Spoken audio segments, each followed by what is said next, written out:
Ok, bueno. Buenas noches, hermanos. Qué bueno que podemos reunirnos. Gracias por su puntualidad. Podamos conectarnos y poder empezar juntos este tiempo para poder, este, seguir. Noches. Buenas noches.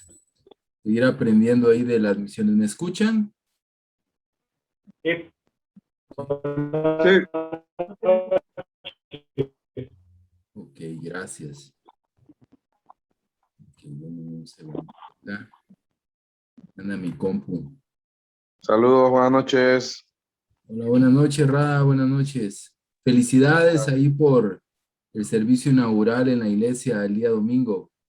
Gracias, gracias. Muchas gracias. Vimos las fotos. Es súper.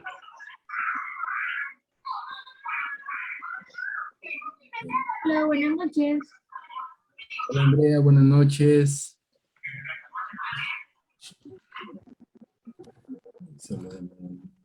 Así que vamos a orar. Vamos a empezar orando. Tengo que abrir mi PowerPoint. Ya empezamos. Vamos a orar. Es que sí tengo que cambiar el flote del tanque de arriba porque Ok, vamos a orar. Padre que estás en el cielo, te damos gracias por darnos el privilegio, darnos la oportunidad de estar juntos. Gracias por tu amor, por tu bondad, por tu fidelidad hacia nuestras vidas. Señor, tú nos cuidas, tú nos bendices, Señor, nos das la oportunidad de estar vivos. Y queremos pedirte, Padre, que bendigas este tiempo y queremos agradecerte, Dios, por dar la oportunidad de poder estar juntos, Señor. Gracias te damos, quédate con nosotros en esta clase y oramos en Jesús. Amén. Ok, pues bueno, aprovechando que están los hermanos de Chiriquí, no sé si alguien quisiera compartirnos cómo fue la experiencia el día domingo de tener su servicio inaugural, ¿verdad? Cómo fue la semana, ¿verdad? Ahí la semana misionera y cómo se sintieron el domingo ahí pues ya oficialmente, sé que muchos años el ministerio en Chiriquí, pero cómo ya se sintieron ya el domingo de iniciar oficialmente. Creo que Miguel quiere compartir. Sí, gracias, Pablo. Bueno, en lo personal, puede ser para participar allá acá en la misión. Y tú preguntabas cómo fue la semana no misionera y fue bien intensa. La semana del lunes a sábado estuvimos compartiendo la fe en diferentes lugares acá en Chiriquí. Era como de 8 a 12 compartiendo la fe, almorzábamos y después seguíamos compartiendo en la tarde. Pero fue genial. Se cumplió el objetivo. El salón, que era de unas 80 100 personas sentadas, se llenó de puras visitas y fue algo muy animante para la iglesia acá porque la verdad que llegaron muchas visitas y estamos orando, ¿no? Para que no queden en visitas, sino que realmente quieran estudiar la Biblia y quieran realmente tener una relación con Dios. Pero fue súper animante para acá, las pasamos súper bien y ahora es que hay trabajo, pero ahí estamos muy animados aquí los hermanos en Chiriquí. Ok, qué bueno, qué bueno. Este, qué, Sí, qué buena noticia ahí ver la iglesia y pues sí, nos anima, ¿verdad? Que en medio de una pandemia o de este tiempo, ¿verdad? Que enfrentamos, podamos ahí ver esos milagros, ¿verdad? Ahí en las iglesias, ¿verdad? Y que Dios esté pues trabajando en diferentes lugares, ¿verdad? Nos anima muchísimo. Estamos sí, muy, Pablo, y si me permites, claro, igual claro. gracias. Y creo que lo que comentabas del tema de la pandemia fue para nosotros, la verdad, ver el poder de Dios, porque teníamos, uno, el temor de mandar una misión en medio de la pandemia, dos, cómo iba a reaccionar la gente, pero recibir casi 70 y algo de visitas y tener el salón lleno de visitas, dentro de ese salón habrían unos 10 12 discípulos solamente y el resto eran visitas. La verdad que nos sorprendió muchísimo ver cómo Dios trabajó, la gente muy abierta, Más de la mitad de las personas dijeron que querían estudiar la Biblia. Ya hemos estado en contacto con algunos de ellos. Fue impresionante. También el trabajo de los hermanos en Panamá que vinieron a apoyar. 80 y tantos hermanos se movieron desde la ciudad de Panamá acá a Chiriquí. Tuvimos que utilizar un salón extra para poder meter al resto de las personas. La verdad que fue impresionante y súper agradecidos con Dios, porque fue un milagro definitivamente que en medio de una pandemia mucha gente llegara con un corazón abierto, receptivo, y pues nos toca ahora, como decía Miguelito, orar y seguir trabajando, así que les pido sus oraciones para que Dios nos utilice acá y que muchas personas puedan convertirse en nuestros hermanos dentro de poco. Excelente, muchas gracias por compartir. La verdad que sí, fue muy inspirante ver, sí, en las fotos, ¿verdad? Que pudimos observar, fue muy inspirante, pues cuanto más, ¿verdad? Para quienes estuvieron ahí, para quienes pudieron venir y compartir ese tiempo. ¿Verdad? Felicidades y pues vamos a seguir orando ahí por ustedes para que Dios pueda pues, dar fruto ahí, y felicidades ahí por el servicio del domingo y gracias por compartirlo. Quiero compartirles una escritura antes de ir a la clase. Está en el Salmo 96, versículo 1. Dice, canten al Señor un cántico nuevo, canten al Señor toda la tierra. Canten al Señor, bendiga su nombre, proclamen de día en día las buenas nuevas de su salvación. ¿Verdad? Y el Salmo 96, ¿verdad? Es una invitación a la adoración, pero también es una invitación a adorar a Dios a través de la misión, a través del evangelio, a través de que esas buenas nuevas puedan llegar a todos los lugares, porque dice acá, el versículo 2, en la segunda estrofa, dice, o la segunda parte de la estrofa, proclamen de día en día sus buenas nuevas, las buenas nuevas de su salvación, ¿verdad? Y ese es el trabajo misionero, ¿verdad? Al final es proclamar, ¿verdad? Diariamente a las personas con las que nos topamos, a las personas con las que compartimos, poder proclamar diariamente sus buenas nuevas. Las buenas nuevas, dice, de su salvación. Entonces, creo que Dios ha llevado esas buenas nuevas a nuestros lugares donde vivimos y necesitamos, pues, seguir haciendo lo que dice el Salmo, ¿verdad? Proclamar día con día esas buenas nuevas, ¿verdad? Entonces vamos a ir a la clase de hoy. Hoy tenemos una clase histórica, ¿verdad? Hoy vamos a hablar sobre grandes misioneros en la historia, ¿verdad? Vamos a, ahí, entonces vamos a hablar de esto, de hombres que pues, fueron grandes misioneros, ¿verdad? En la historia, es una clase histórica, ¿verdad? Lo que hoy vamos a ver, entonces no se me van a dormir, ¿verdad? Pero vamos a ver un poco ahí de historia, ¿verdad? De estos grandes misioneros. Entonces, ahorita vamos a, no sé qué tiene mi compu, ustedes anda bloqueando, pero espero que ahorita pueda arrancar.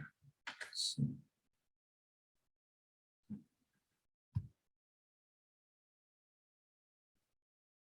Perdón, aquí ahorita vamos a, me cerró la aplicación, pero bueno, uno de los grandes hombres que vamos a estudiar el día de hoy, si me lo permite mi presentación, por lo menos para que ustedes la vean, es William Carey, ¿verdad? Guillermo Carey. Algunos pues ya avanzaron en su trabajo, ¿verdad? De ahí leer un poco y ver los videos. ¿Alguien tuvo la oportunidad de ver la película? Si nos pudiera ahí compartir cuáles fueron sus impresiones al ver la película. ¿Alguien tuvo la oportunidad de verla? Paulo, nosotros. Ajá, cuénteme cuál fue su impresión. Gracias, buenas noches a todos. Pues yo creo que para mí fue bien desafiante. Un hombre con mucha fe, con el deseo de hacer la voluntad de Dios, ir a un lugar donde, pues, si lo vemos, iba a pasar muchas carencias, ¿verdad? En la India.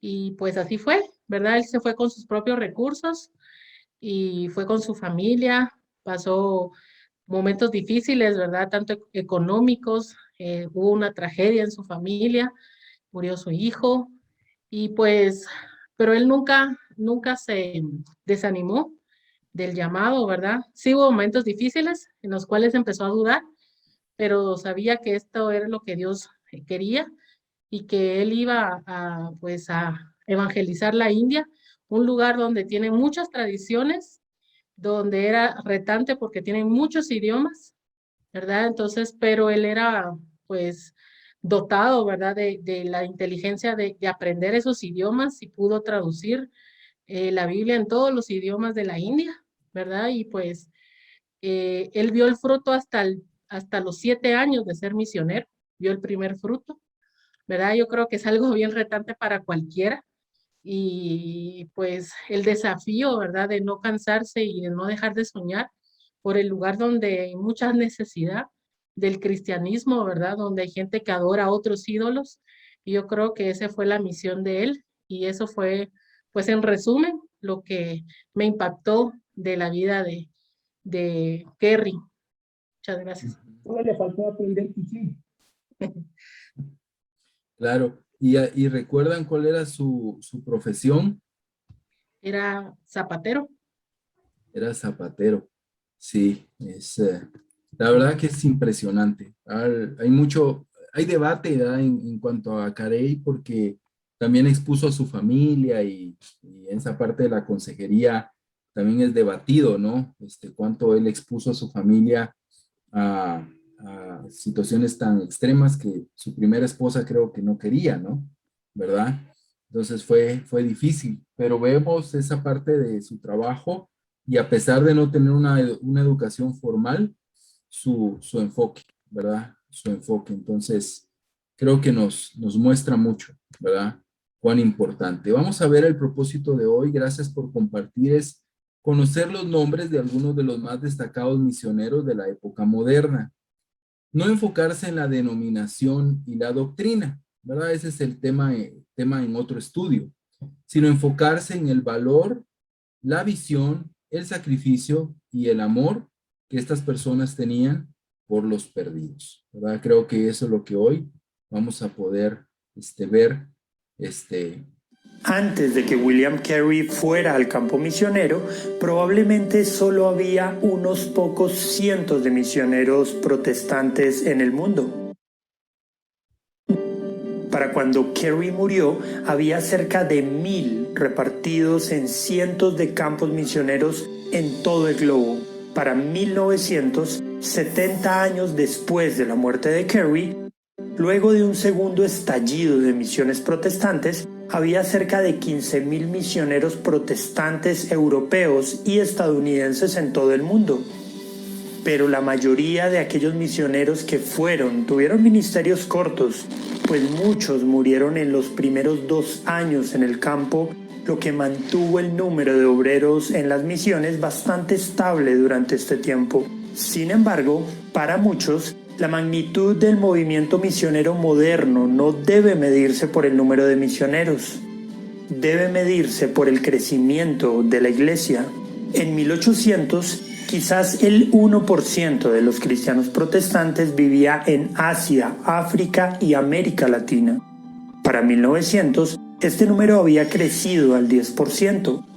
En 1992, al menos el 67% de todos los cristianos protestantes activos vivían en países que alguna vez fueron considerados campos misioneros extranjeros por los europeos o estadounidenses.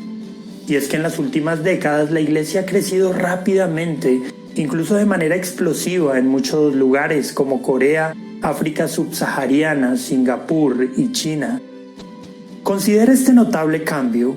Hace solo 200 años, el cristianismo protestante era casi exclusivamente occidental. Ahora los protestantes son más fuertes en Asia, África y América Latina.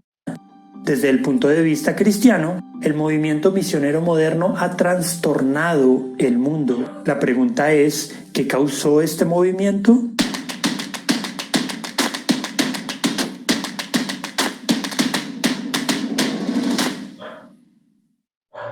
Los primeros misioneros protestantes europeos en Asia desembarcaron en India casi un siglo antes que William Carey. Bartolomé Siegenbalg y Heinrich Plutzow fueron pietistas de la Universidad de Halle en Alemania, que fueron a la colonia danesa de Tranquebar en India en 1706. Más de 50 misioneros pietistas de Alemania los siguieron a la India durante este siglo. A estos misioneros se les podría considerar como los pioneros del movimiento misionero protestante en Oriente. El pietismo también influyó en el joven conde Nicolás Ludwig von Zinzendorf, quien se convirtió en el líder del movimiento moravo. En 1732, los creyentes moravos comenzaron a enviar misioneros a todo el mundo, a 28 países diferentes en 28 años. Susanna Wesley, madre de John y Charles Wesley, se vio muy influenciada por la lectura de las memorias de Siegenbalg y Plutzow, los misioneros pietistas en la India. Sus hijos también sintieron profundamente el impacto espiritual de los moravos y su movimiento metodista posterior dio luz a muchos misioneros en el siglo XIX. Por otro lado, los avivamientos evangélicos del siglo XVIII fueron un segundo factor importante en la explosión de la actividad misionera. Jonathan Edwards, un líder del primer gran despertar en América del Norte, tenía una profunda preocupación por las misiones. Así que animó constantemente la celebración de reuniones de oración que se organizaron en Escocia y América del Norte.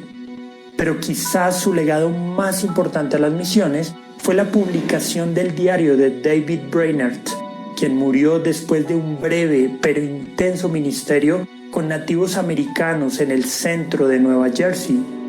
William Carey más tarde se inspiraría en el diario de Brainerd para ir al campo misionero.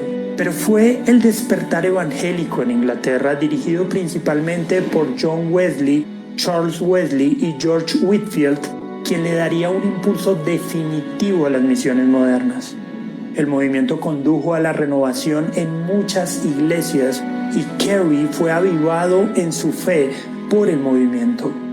Es significativo que Carey escribiera su manifiesto de misiones de investigación solo un año después de la muerte de John Wesley. Otro factor a tener en cuenta era el contexto político y comercial del momento. Durante los años 1500 y 1600, las misiones desde Europa fueron llevadas a cabo casi exclusivamente por católicos romanos. Los esfuerzos misioneros fueron apoyados por las principales potencias marítimas católicas romanas como España, Portugal y más tarde Francia. Pero a principios del siglo XVII, la Compañía Británica de las Indias Orientales empezó a operar en la India.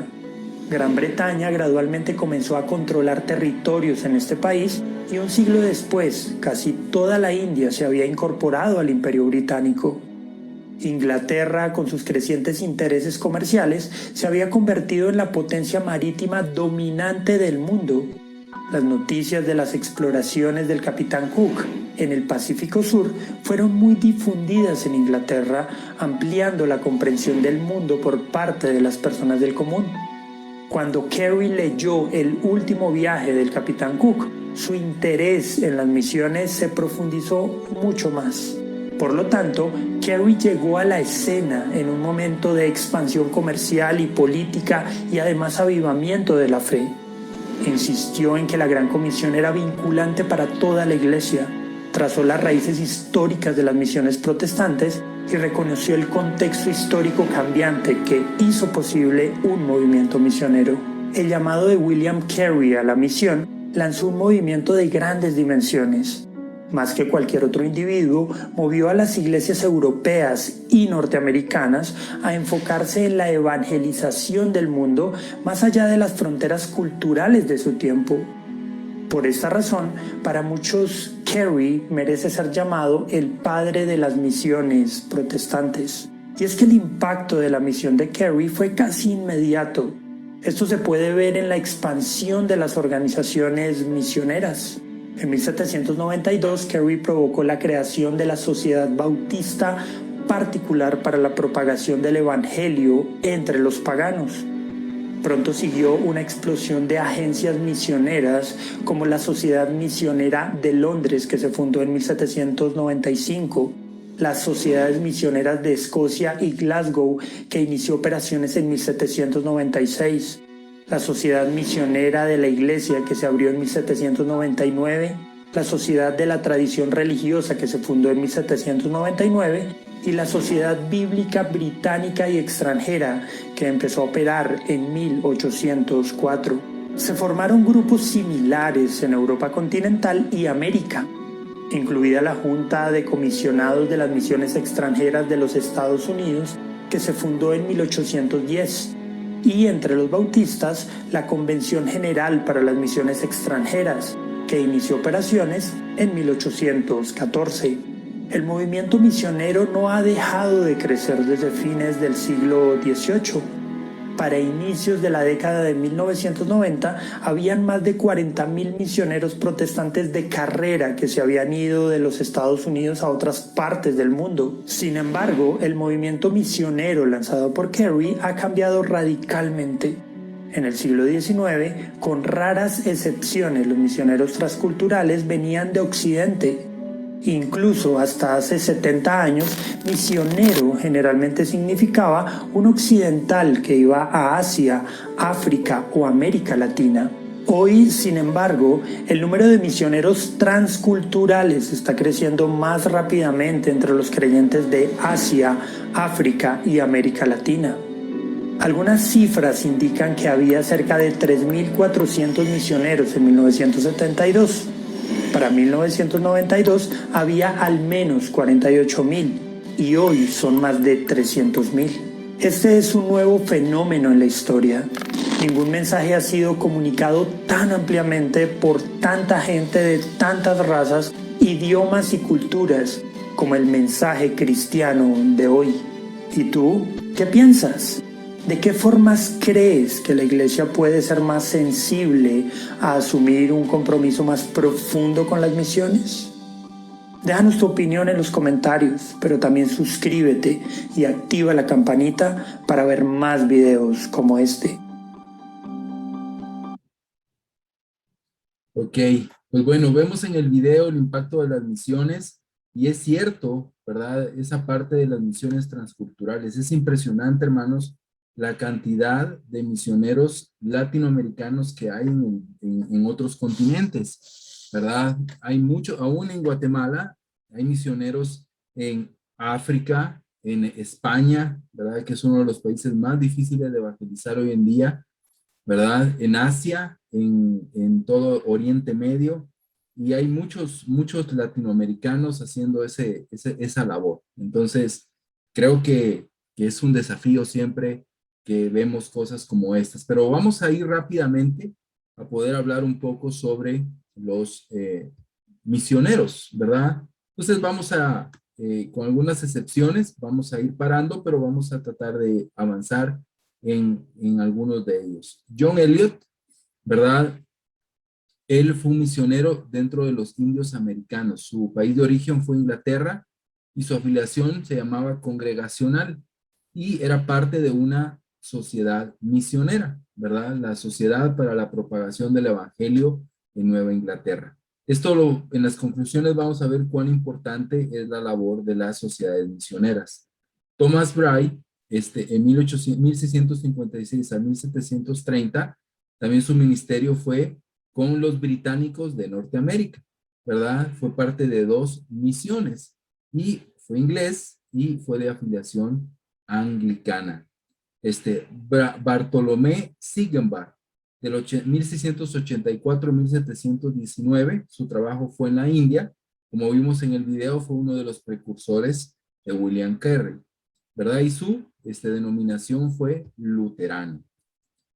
Esta es una persona muy importante, David Brainerd, ¿verdad? 1718-1747. Vemos que vivió pocos años, menos de 30 años, ¿verdad? Y su labor fue con los indios americanos, ¿verdad? Con los indios americanos, y fue parte de una sociedad misionera, pero él escribió un tratado sobre la misión que fue una inspiración para William Carey y para otros misioneros. Él murió joven, pero es un impacto, fue un impacto muy grande. Si quieres buscar ahí el manifiesto, está en internet, lo puedes encontrar. Ha sido de mucha inspiración y es una persona muy, muy importante porque fue como un precursor de las misiones y sobre todo esta parte, porque los europeos que venían a América, ¿qué es lo que hacían? Fundaban iglesias con europeos, ¿verdad? Hacían sus iglesias con europeos, sobre todo los protestantes. No todos eran misioneros. Muchos de ellos lo que hacían eran formar colonias, pero personas como Brainerd hicieron misión con otras culturas y desafiantes, ¿no? Como los indios de Norteamérica, los indios americanos. Ok, aquí vemos a Christian Friedrich Schweitzer y a William Carey, ¿verdad? Quiero que leamos esto, dice, estamos firmemente persuadidos de que sería en vano que Pablo plantase y Apolos regase si Dios no concediera el crecimiento.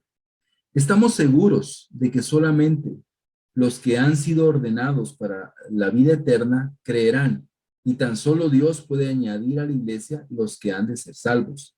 Sin embargo, no deja de admirarnos que Pablo, el gran campeón de las gloriosas doctrinas de la gracia libre y soberana, fuera asimismo el más caracterizado por su celo personal en la tarea de persuadir a los hombres para que se reconcilien con Dios.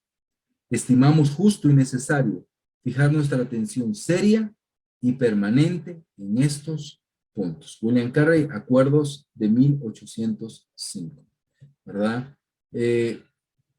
Como saben, hay una doctrina protestante, ¿verdad? De la elección incondicional, de que Dios elige a las personas independientemente de que las personas deseen o no, ¿verdad? Seguir a Dios. Como que ya están elegidos y los demás ya están condenados. No es el punto de la clase hablar sobre la doctrina, pero de esto está hablando William Carey. Porque Pablo, que para su postura es el que promueve la doctrina, vemos que Pablo en su función parecía que no vivía de acuerdo a esa doctrina, sino que estaba él sabiendo que él no sabe a quiénes Dios eligió. Entonces su trabajo, ¿verdad? Era buscar, ¿verdad? Dice, caracterizado por su celo personal en la tarea de persuadir a los hombres para que se reconcilien con Dios. Y esto nos hace ver el corazón de la misión. Esa es la tarea, persuasión, para que las personas se acerquen a Dios. Henry Martin, ¿verdad? 1781-1812. Misiones difíciles en India y en Persia, anglicano. Y veamos lo que dice acá. Dice, septiembre 24, la determinación que tenía yo al irme a acostar anoche de dedicar este día a la oración y al ayuno, pude por fortuna ponerla en práctica. En mi primera oración, porque se nos librara de pensamientos mundanales, contando con el poder y las promesas de Dios para fijar mi alma mientras yo oraba. Me vi auxiliado para abstenerme casi enteramente del mundo, por cerca de 1 hora. Enseguida leí la historia de Abraham para ver cuán familiarmente se había revelado Dios a los mortales en la antigüedad. Después, orando por mi propia santificación, mi alma respiró libre y ardientemente en la atmósfera de la santidad de Dios, y esta fue para mí la mejor hora del día. Parte de su diario. Yo creo que algo que hemos visto es esa piedad que estos hombres tenían, ¿verdad? Esta piedad que estos hombres tenían y esta dedicación que estos hombres tenían para poder seguir evangelizando. Robert Morrison, 1782-1834, también Adoniram Hudson, de Birmania, en Birmania, Estados Unidos era su nacionalidad y también era parte de una comunidad de misiones. Aquí vemos a Robert Morrison, muy importante misionero en China. También, bueno, ya lo vimos, Robert Moffat en Sudáfrica, Elihad Bridman en China y Alexander Duff. Vamos a leer algo de Duff. En medio de las tristes discordias y divergencias que han enajenado y separado los corazones, no solo de creyentes individuales entre nosotros, sino de comunidades enteras, la evangelización de los paganos frecuentemente ha ejercido su influjo suavizador, sanador y reunificador. Lo que Duff nos enseña, y es muy importante, es que si algo debe de unir a la iglesia, aparte del amor a Dios, ¿verdad? Y de nuestra relación con Él, son las misiones. Y es un punto histórico que ha unido a la iglesia, las misiones. Las misiones, y vemos todas estas sociedades misioneras que existían y existen hoy en día. La unidad se ha logrado no tanto por su doctrina o por el liderazgo, sino por la visión hacia salvar un lugar o varios lugares específicamente. También hay una enseñanza para nosotros, que las misiones nos unen para, como familia de iglesias, hacer la voluntad de nuestro Dios. Esta es otra persona muy importante, David Livingstone, ¿verdad? Porque su trabajo misionero fue en África. Dice, desde aquí voy a irme al más distante de los países.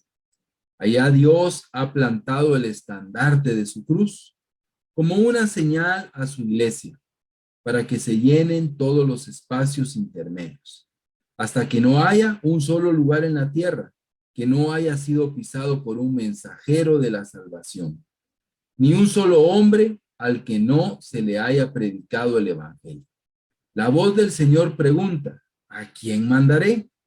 Ojalá cada uno de vosotros que tenga la intención por la gracia de Dios de dedicarse al ministerio, conteste inmediatamente, aquí estoy, mándame. Os pido que dirijáis vuestros corazones a África. Sé que en unos cuantos años podría cerrársenos el camino de este país, que ahora está abierto. No permitamos que nos sea cerrado nuevamente. Regreso a África para tratar de abrir un camino al comercio y al cristianismo. Llevad a cabo la labor que empecé, lo dejo en vuestras manos. ¿Verdad? De nuevo vemos un corazón para un lugar que no es el suyo. Vemos también a William C. Burns en China. Johannes Redman en África Oriental. John G. Patton en Nuevas Híbridas y John L. Nibius en China. Vemos todos estos años, eran años difíciles para la misión. Y este es otro personaje que también está dentro de las tareas, que es Hudson Taylor. Para mí fue un asunto muy serio el pensar en ir a China. Lejos de todo apoyo humano, dependiendo solamente del Dios viviente para mi protección, sostén y toda clase de ayuda, sentí que había necesidad de fortalecer mis músculos espirituales, por así decirlo, para tal empresa. No había duda que si la fe no faltaba, Dios tampoco faltaría. Pero, ¿qué si la fe de uno no fuera suficiente? En ese tiempo, yo no había aprendido aún que si fuéramos infieles, Él permanece fiel. No se puede negar. Asimismo, por tanto, fue asunto de gravedad para mí, no que Dios fuera fiel, sino que yo tuviera una fe lo suficientemente robusta para embarcarme en la empresa que me había propuesto. Cuando llegué a China, no podré disponer de nada ni de nadie. Mi único apoyo será Dios. Cuán importante que aprenda, pues, aún antes de salir de Inglaterra, mover a los hombres por medio de Dios, solo por oración. Ya aprenderán más de este gran misionero. En septiembre de 1853, Ha sido muy grande, ¿verdad? Lo que podemos ver en la vida de Hudson Taylor. Vamos a ver un video. En septiembre de 1853, un pequeño barco de 3 mástiles salió sigilosamente del puerto de Liverpool con Hudson Taylor a bordo. Un misionero de 21 años, flaco y de ojos desorbitados. El joven misionero se dirigía a un país que recién estaba entrando en la conciencia del occidente cristiano. Solo unas pocas docenas de misioneros estaban haciendo labores allí, para cuando Taylor murió medio siglo más tarde. Sin embargo, China era vista como el campo misionero más fértil y desafiante, y miles se ofrecían anualmente para servir allí. Bienvenidos a este resumen de la vida de Hudson Taylor.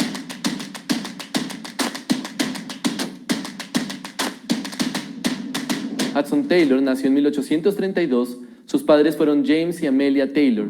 Una pareja metodista fascinada con el lejano oriente que había orado por su recién nacido diciendo: Señor, que él pueda trabajar para ti en China. Después de una dramática conversión, el joven Hudson pasó los siguientes años en una frenética preparación, aprendiendo rudimentos de medicina, estudiando mandarín y sumergiéndose cada vez más en la Biblia y en la oración. Un misionero radical. Su barco llegó a Shanghái, uno de los 5 puertos de tratado que China había abierto a los extranjeros después de su primera guerra del opio con Inglaterra. Casi de inmediato, Taylor tomó una decisión radical, al menos para los misioneros protestantes de la época. Decidió vestirse con ropas chinas y dejarse crecer el cabello, como lo hacían los chinos. Sus compañeros protestantes fueron incrédulos y muy críticos ante esta decisión. Taylor, por su parte, no estaba contento con la mayoría de los misioneros que vio. Creía que eran mundanos y pasaban demasiado tiempo con empresarios y diplomáticos ingleses que necesitaban de sus servicios como traductores. En cambio, Taylor quería que la fe cristiana llegara al interior de China. Así que a los pocos meses de llegar, y mientras el idioma nativo seguía siendo un desafío, Taylor, junto con Joseph Edkins, partió hacia el interior, navegando por el río Huangpu, distribuyendo Biblias y tratados. Cuando la Chinese Evangelization Society, que había patrocinado a Taylor, se mostró incapaz de pagarle a sus misioneros en 1857, Taylor dimitió y se convirtió en misionero independiente, confiando en Dios para satisfacer sus necesidades.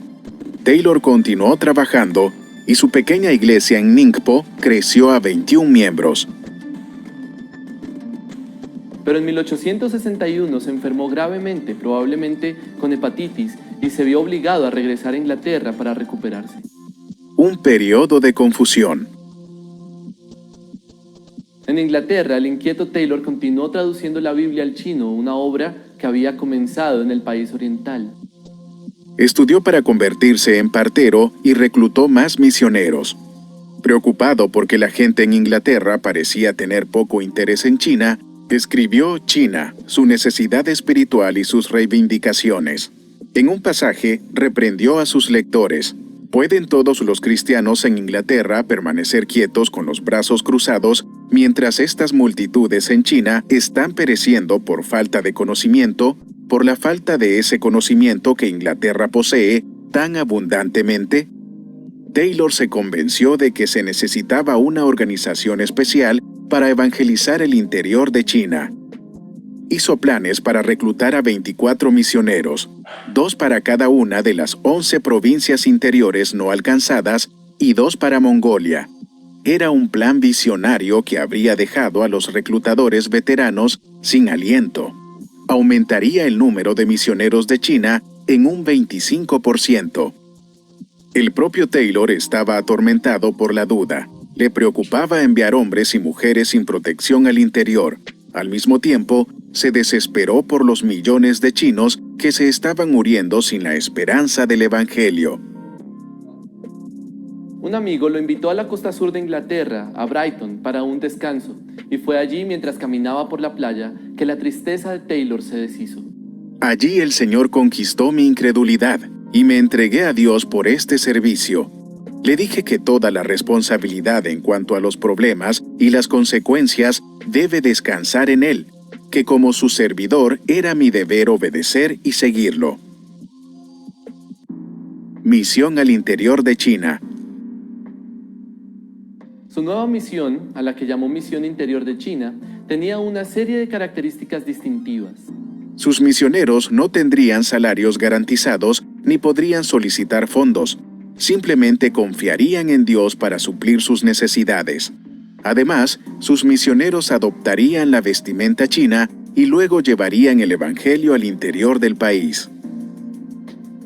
Un año después de su avance, Taylor, su esposa y 4 hijos y 16 jóvenes misioneros salieron de Londres para unirse a otros 5 que ya estaban en China trabajando bajo la dirección de Taylor. Controversias. En 1876, con 52 misioneros, la organización constituyó una quinta parte de la fuerza misionera en China. Ante el incremento de la misión, Taylor instituyó otra política radical. Envió mujeres solteras al interior, una acción criticada por muchos veteranos. Pero la audacia de Taylor no conocía límites. En 1881 le pidió a Dios otros 70 misioneros. A fines de 1884 obtuvo 76. A fines de 1886, Taylor oró por otros 100. Dentro de un año, en noviembre de 1887, anunció que 102 candidatos habían sido aceptados para el servicio. Su estilo de liderazgo y altos ideales crearon enormes tensiones entre los consejos de la CAM, de Londres y China. Londres pensó que Taylor era autocrático. Taylor dijo que solo estaba haciendo lo que pensaba que era mejor para el trabajo, y luego exigió un mayor compromiso de los demás. China no puede ser ganada para Cristo por hombres y mujeres tranquilos y complacientes, escribió. El ritmo de trabajo agotador de Taylor, tanto en China como en el extranjero a Inglaterra, Estados Unidos y Canadá, en compromisos de oratoria y reclutamiento, se llevó a cabo a pesar de la mala salud de Taylor y sus episodios de depresión. En 1900, su salud se agravó y tuvo un colapso físico y mental completo. Entre su ética de trabajo y su confianza absoluta en Dios, a pesar de nunca solicitar fondos, su CAM creció y prosperó. Inspiró a miles a abandonar las comodidades de Occidente para llevar el mensaje cristiano al vasto y desconocido interior de China. También le enseñó a las generaciones futuras de misioneros la importancia de sumergirse en la cultura de los no alcanzados y el carácter de ser valientes y osados en la labor misionera.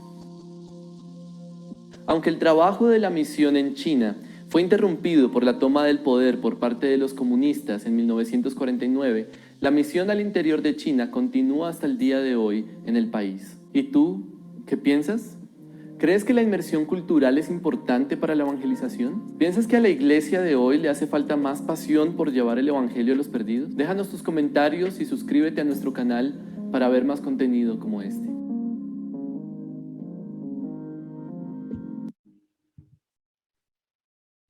Aquí vemos otros misioneros. Guinness en el Congo. Meris Lesor en África Occidental. Ramabai en China y Stud en China, India y el Congo. Y vamos a leer estas dos citas de Samuel M. Weber y Albert Schweitzer. Dice, la verdadera fuerza del Islam, él fue su misión en Arabia, Yemen y Egipto. La verdadera fuerza del Islam no consiste en el punto segundo de su brevísimo credo, sino en el punto primero, el concepto mahometano de la unidad y de los atributos de Dios es una gran verdad a medias. Toda su filosofía religiosa gira alrededor de la idea falsa del monismo absoluto de la deidad. La historia no tiene la capacidad de distinguir lo que haya de eterno y permanente en el ser de Jesús y las formas históricas que su espíritu ha tomado, y de introducirlo entonces a nuestro mundo como una influencia viva. Jesús como una influencia viva. Jesús viene a nosotros como un desconocido, sin nombre, como vino antaño junto al lago de aquellos que no lo conocían. nos dirige las mismas palabras: sígueme, y nos lanza a la tarea que tiene para nosotros en nuestros días. Él ordena, y a quienes le obedecen, sean sabios o no, se les revelará en sus tareas, en sus conflictos, en los sufrimientos por los que tendrán que pasar por razón de su comunión, y como un misterio inefable aprenderán por su propia experiencia quién es Jesús. La búsqueda del Jesús histórico. William Cameron escribió su misión en Iberoamérica. También es el importante para nuestro continente, ¿verdad? Al doblar la esquina, me encontré con un joven de mi edad. Esto me animó y con una oración me acerqué a él. Se nos había dicho que una buena forma de entrar era: ¿conoces al Señor Jesús? En ese momento yo no era consciente de que la palabra española para Señor puede significar tanto Señor como Señor delante del nombre de una persona. Mucha gente en Latinoamérica se llama Jesús. El joven, pensando que le había preguntado, ¿conoces al Señor Jesús?, me respondió: lo siento, no puedo ayudarle. Soy un forastero en esta ciudad. No sé de quién habla usted, ¿verdad? Conclusiones sobre lo que podemos ver. Yo sé que fue breve, una pasadita de todos estos hombres. Yo, cuando les mande la presentación, pueden investigar, y son personas que hicieron mucho trabajo misionero en esos lugares. Pero algunas conclusiones que podemos ver: el llamado. Ellos sintieron un llamado fuerte, ¿verdad?, por los perdidos. Había algo muy fuerte en sus corazones, un deseo de dejar la comodidad y buscar esas personas en lugares, como vemos hoy, difíciles, ¿verdad? Difíciles. Segundo, el sacrificio. Estuvieron dispuestos a dejarlo todo, ¿verdad? Vemos lo difícil en los dos videos de los trabajos misioneros, ¿verdad? Esta es una parte muy importante. La mayoría, no todos, pero la mayoría de los misioneros adoptaron la cultura de los pueblos, ¿verdad? Y eso fue un éxito en personas como Hudson Taylor. Y la unidad. Entendieron el valor de formar sociedades misioneras. Y esto es algo muy importante, ¿verdad? En entender que podemos hacer más si trabajamos juntos. Entonces, vemos este trabajo de estos grandes misioneros, independientemente de sus creencias o su doctrina. Sí podemos entender y podemos comprender, ¿verdad?, la importancia de que para ser misioneros, para ese trabajo misionero, tenemos que ver el llamado, estar dispuesto al sacrificio, hacernos como las personas y estar unidos a otros para juntos poder hacer ese trabajo misionero, ¿verdad? Uno de los videos que les compartí esta semana era sobre los misioneros en Ecuador. Antes de despedirnos, no sé si alguien lo pudo ver y si alguien nos quisiera compartir sobre esa historia. Si alguien tuvo la oportunidad de ver el video de los misioneros en Ecuador.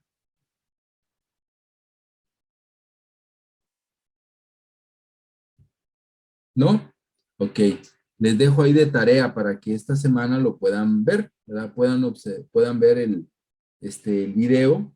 También es una pequeña película, pero sí es muy importante el aprender de la misión. A mí, les soy honesto, el ver esta parte de la misión, a mí me sacude, ¿verdad? Me sacude porque a veces yo fui misionero, ¿verdad?, en la iglesia de Shela, y Dios fue bueno conmigo. La iglesia de Guatemala nos cuidó, ¿verdad? Y aunque pasamos situaciones, pero no se compara, ¿verdad?, con cosas que vemos en estos hombres. Así que para mí ha sido un desafío y sacude mi vida, mi cristianismo, de pensar, puedo hacer más. O sea, tengo que estar dispuesto, ¿verdad? Si quiero agradar a Dios, si quiero de verdad vivir la misión, debo de estar dispuesto a dejar la comodidad y poder esforzarme por hacer el trabajo misionero que Dios desea para mi vida.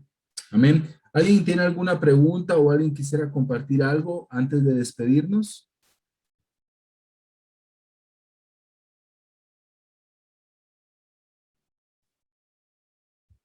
Ok, vamos a orar entonces para poder terminar. No, Padre que estás en el cielo, Dios eterno que estás ahí arriba en las alturas, Señor, tú conoces nuestros corazones y también nuestras necesidades espirituales y sobre todo, Padre, en el llamado que tú has puesto a nuestra vida.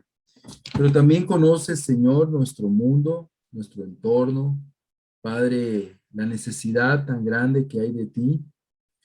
Sé que no necesitamos irnos a África, a China, para ver cuánta necesidad hay, Señor, pero yo quiero pedirte que tú puedas poner en nuestro corazón esa insatisfacción en nuestro interior, el ver a Pablo en las últimas 2 clases y ver brevemente estos videos y algunos pensamientos de estos misioneros.